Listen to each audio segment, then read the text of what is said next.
So guys, today we are going to be talking about the different classes in Deep Rock Galactic Rock Core. We have over 50 hours in the game. We wanted to at least ascend every class once. We are going to go over each class in not a specific order, but if you're curious about our ranking, that is going to be at the end of the video. So without further ado, let's begin.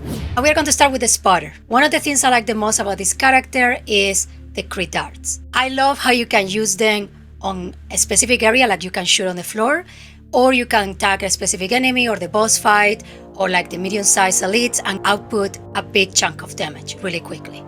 I agree with you. I like the crit dart from the spotter as well. Two things I kind of want to say about it. One, you can upgrade that dart at the workbench or with like different biodecks and stuff like that if you really want, but you can increase that area and you can increase the duration. There's times where they're just highlighted with crits for forever. It's not forever, but for a really long time. That ability and then upgrading it that way is awesome. The one small complaint I would have, and I saw some people mentioning this, and I agree with it, is it's kind of counterintuitive to shoot the ground with it. It's not hard, it's just counterintuitive, and you really would prefer to have it on the ground. I saw someone suggesting that if you hit the enemy with the dart and kill it, that dart would fall on the ground then and still do area of effect. I like that idea, but if they never do it, it's still fine. It's a really good skill. Another thing I really like about this character is that he has ammo packs. My only complaint is I wish I could have more than one, since a lot of people suffer from having not enough ammo in this game, or it gives you a tiny bit of armor back, like the actual ammo thingies you find throughout the game.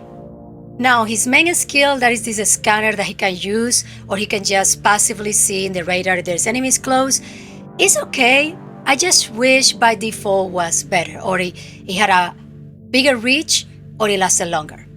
I agree. I think that, because it's kind of weird, it doesn't say that. It shows his passive, but he has that big skill where he can scan outwards. He also has the passive scanner, which is okay. You can tell him what direction they're come from. It's just a little radar, basically, which is nice. I agree that the big scan is probably one of his weaker skills. It's still good. It's not bad. You can scan a room before you go in, but it doesn't reach really far. It comes back quick, but you walk into the room early, scan out, doesn't look like there's anything, and there was just like a leech or something out of range. I wish it could go a little bit farther, but it's still good, but I'd say that's probably his weakest skill. Last, I guess, we just kind of wanted to talk a little bit about his bio booster decks, and I know you can swap one of them out for a different one and mix them, but if we're talking about just his default one, I think by far the better one is the big crits, because you get more crit chance, crit damage. The lucky shot's okay, where you get one bullet back on a critical hit, and then vital impact, that one can be good. Critical hits stun enemies for 2 seconds, so that's like more of a guaranteed one. His other booster deck is mobility, less fall damage, you're a little bit quicker.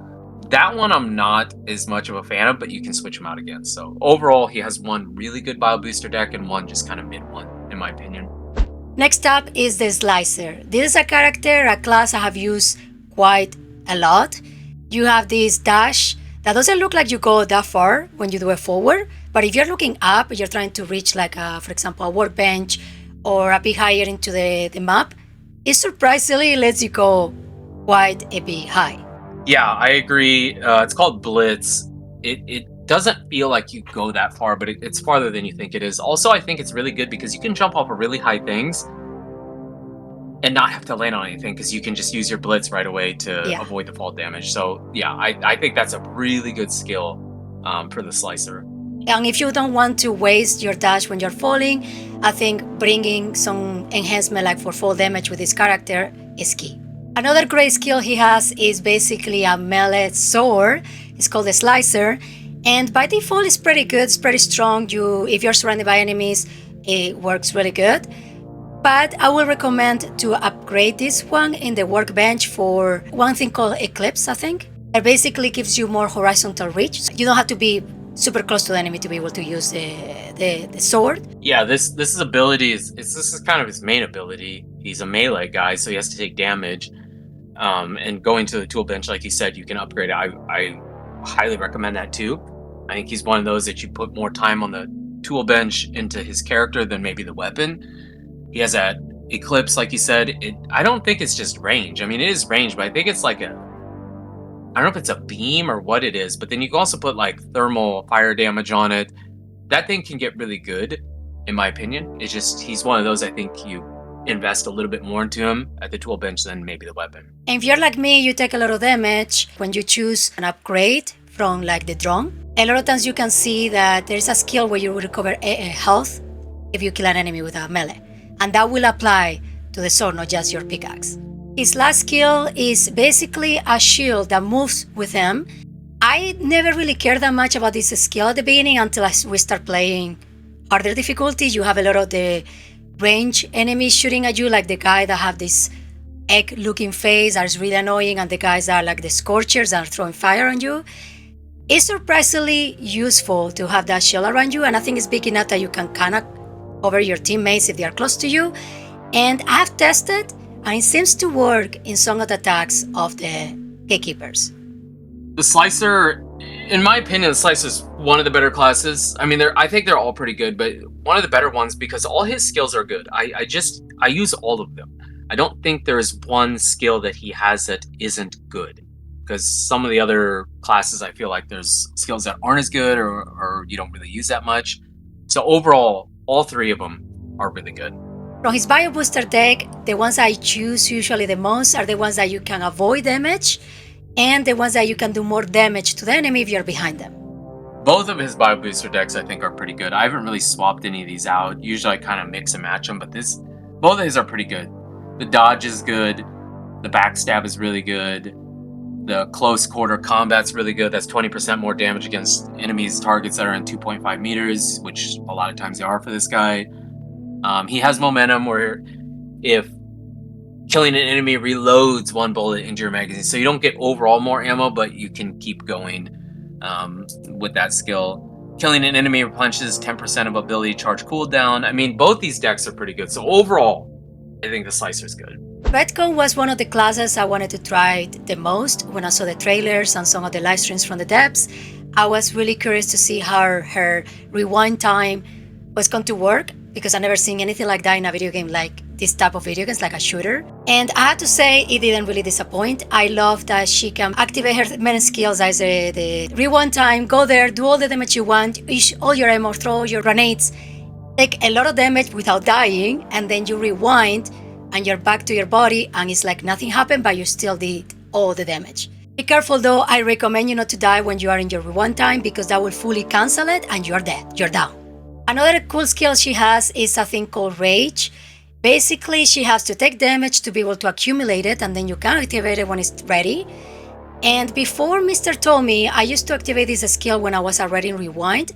He recommended me to use it when I came back, to try to like clean up what it was around me that I couldn't kill, that maybe I was getting overwhelmed after I came back to my body. And I think that is actually a better strategy. It's clearly a really strong skill. Yeah, it says here, Rage, when you activate it, because you have to take damage for it to work. So you're in your rewind time, you're not as nervous about it because you won't go down unless you fully die. But you have to get hit, and you can build up to where when you activate it, you deal 100% more damage. And then you also can gain 30% pickaxe speed for 12 seconds. Over 12 seconds, you're like really, really, really strong. Now, one bad thing about this character, bad and good at the same time, is that she technically only has 2 active skills. Because the third one, the contingency plan, that one only activates by itself if every single person in the team is down. Positive to this skill, it's really strong, but I just don't love it. It's strong because when everyone goes down, including yourself, you can get back up and you get one more chance. You come back with full shields, full health. And I don't know, maybe playing with a team would be different, but at that point it can be really, really hard to save the mission. And it's a third skill. Even if it's a passive, it's her third skill. She only has 2 skills because this one can only happen if everything's went bad. So I don't know. It's not bad. It's not a bad skill, but when you use this class, it's like you really only have 2 skills because a lot of the time you're not even going to get to use your third one. Her 2 bio decks are pretty good. One is more aggressive towards like doing damage or receiving damage. And the other one is more about speed, interacting, reviving, and stuff like that. It would be a good idea to have some kind of enhancement to revive people faster, like nimble, or choose something in the bio deck that will help you with that. I think both decks are fine. I don't know if they're the best, but they're good. A lot of it is just damage. Just more damage. The sleight of hand, reload speed, interaction speed, revive speed, that's good. Double down, hitting an enemy, you can stack 5% damage to the next hit, and it stacks 10 times. Every 10th hit gains 100% weak point damage and 50% crit damage. So there's a lot of really good stuff in here. And this is one of those classes that can just puke out damage, especially when they're in their rewind. So their deck's okay. Moving to the Guardian, one of my favorite skills to use with him is the repulsion field, the one that you push away enemies.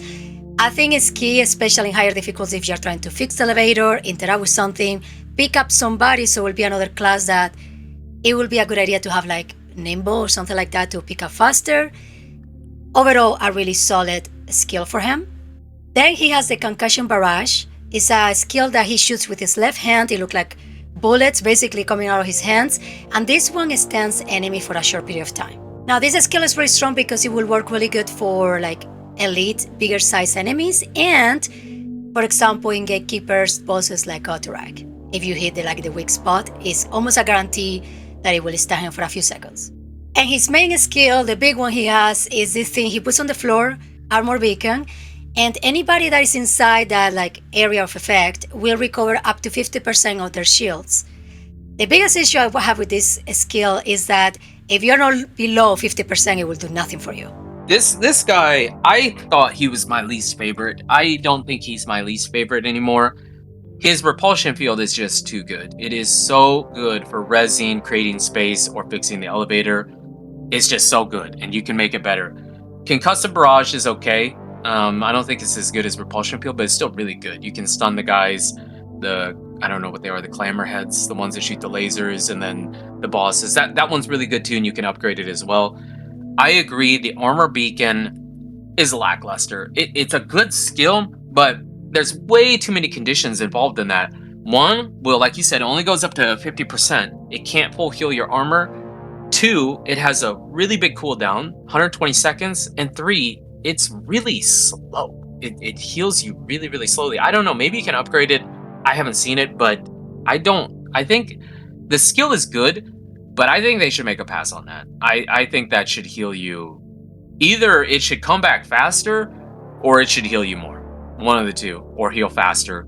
If they don't want to make it too overpowered where you basically recover your entire shields, what I will do to fix it is that it still lets you heal your shields even if you're above 50%, but there is a specific amount it will heal. So no matter what, if you're below 50 or above 50, it will only heal, for example, 40%.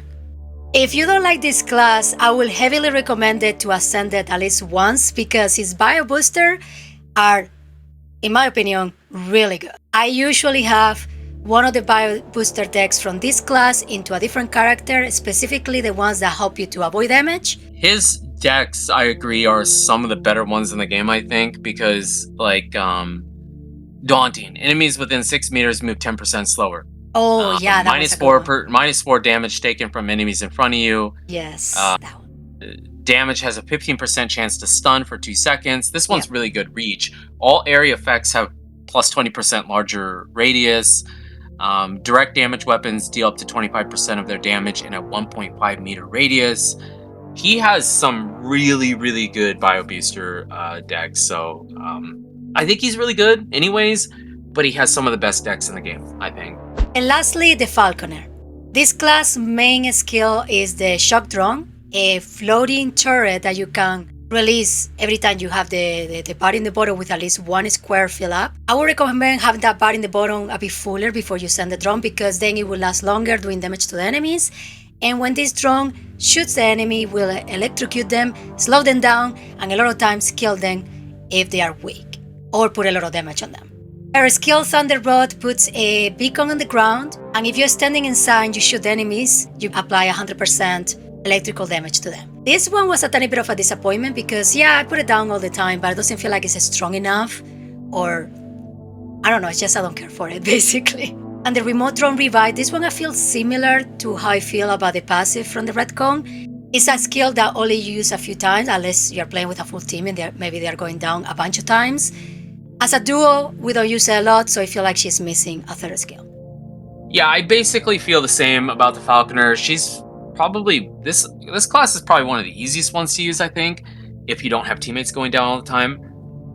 But really, I mean, yeah, she's got that Thunder Rod. It'll stun, and I guess if you have people standing in it, it's good. But basically, it's just that shock drone. She can puke out damage with that thing, and we'll go through most missions and never use the remote drone revive. I'm not saying that's a bad skill though. Like with the retcon, the passive, I'm not saying that's bad either, but it feels like she only has 2 skills. This one, kind of the same, but that remote drone revive, I have used some. You've used it on me. That is really, really, really, really strong. So I'm fine with that. I just think I wish the Thunder Rod skill was better. I mean, it has a really big cooldown too. It's like 120 seconds. Maybe they're all 120 seconds. I don't know, but it's the same as the shield beacon from the Guardian. So that's probably my least favorite skill, Thunder Rod. Her Bio Booster deck is okay. I wouldn't say it's the best, but it's not the worst either. Every time I had to select an upgrade from the Bio deck, I usually choose the one that gives you cooldown.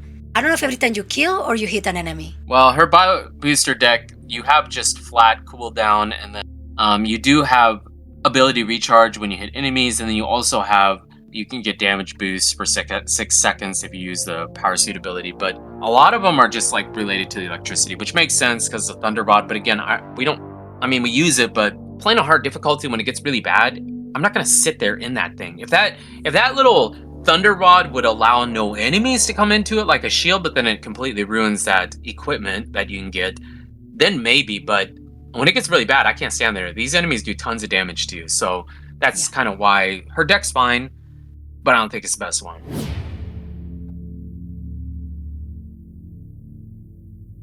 If we had to rank these classes, it would be a bit tough to say who is the best and who is the worst, because we both believe overall all the classes are pretty balanced. They have their strength and their weakness. But as a player that takes too much damage, I don't move a lot, I don't have amazing aim, I would say that my favorite classes, the most friendly classes for me, number 1 would be the Slicer, because it allows you to have some movement, some dodge, and if you get overwhelmed, you have the melee he has, the sword, the Slicer sword. Mr. already said it, but the Falconers are really easy, beginners-friendly class, because you don't really have to do too much with her. Just send the drone, and the drone basically has an aimbot, will do everything for you. And if you like getting into the fight, but you take too much damage, but you still like fighting, I will recommend the Redcon class. Then in a tier below the 3 I just mentioned, I will put the Spotter. I think it's a class that is a bit harder to master, but really useful and almost basically necessary if you're in depth 4 in max difficulty. I as a player, I have a hard time using it. And in the bottom tier, for me, the Guardian, not because it's not good, it's because I find his class a bit boring. You're supposed to be the kind of like the support class that doesn't take too much damage and keeps everybody alive. I'm not good with that, so overall, if I bring the Guardian, basically Griffin, so for me, sits in the bottom tier. For me, I was actually going to put all 4 of them out of 5 in one tier, but just for the sake of making it more interesting, I'm going to just put 3 like you did. I think Spotter, Guardian, and I wasn't going to put Falconer here, but I think Falconer is too. I think that's like top tier. I think the Spotter, extra ammo, and I know they're planning on fixing that eventually, but the extra ammo is huge. The scan is his weakest ability, but you can still scan out a room, and everybody can see if there's a leech or something. And his crit darts are just so good. If you can increase the radius and increase the duration, they just stay on crit hit for a long time. He is so good for utility. I think he's one of the best. The Guardian, he was not my favorite in the beginning, but he's just, again, his utility is so good. If things get really bad on the elevator, you can sit there, push him back, and take virtually no damage, unless you're getting ranged hit, and fix it. You can try to res. Again, there's things, it's not like a guarantee, but there's things that he can do to just create space, and he has one of the best bio booster decks in the game, I think. I think he's top tier as well. And Falconer, I don't know. I think that this class can just dish out so much damage just simply because of the drone. The drone, there's been several times where we've gotten leeched, or we're running around, but we had the drone running around, and it'll kill the leech for you. You get grabbed by the leech, and your drone will come kill it if it's out, or it'll get one if you're walking into one and you don't get grabbed, and your drone gets to it before you get grabbed. So while it's probably the easiest class to play, also it isn't, because you need to be on your feet, because you're responsible for rezzing from distance. So I think those are probably my favorite ones right now. Below that, I would put the Slicer, and I was going to put the Slicer in the top tier, but again, I said just for making it more interesting, I'm going to put him in the tier below, but just a little bit below, because there's nothing I don't love about this class. I think all the abilities are good. I think the Bio Booster deck is good. I think the upgrades to his abilities, to his Slice, is really good. I just have really no complaints. I think he is incredibly good. And then below that, the third tier, I'm going to put the Retcon, and it's not because they're bad. I think all the classes are good, but I don't love the third ability of everybody being able to go down and they get back up. Yeah, that's a great thing, and you could clutch, but I just don't love that. I like and the reason I like the Rewind, yeah, you get basically a free life, but I like it right now because of how bad the ammo can be. So if they actually improve that, I don't think I'll care as much about the Retcon, but it's still good. It's just right now it's my least favorite. So guys, let us know down in the comments how you feel about different classes, which ones you prefer to play, and how you feel about our tier list, and thank you so much for watching.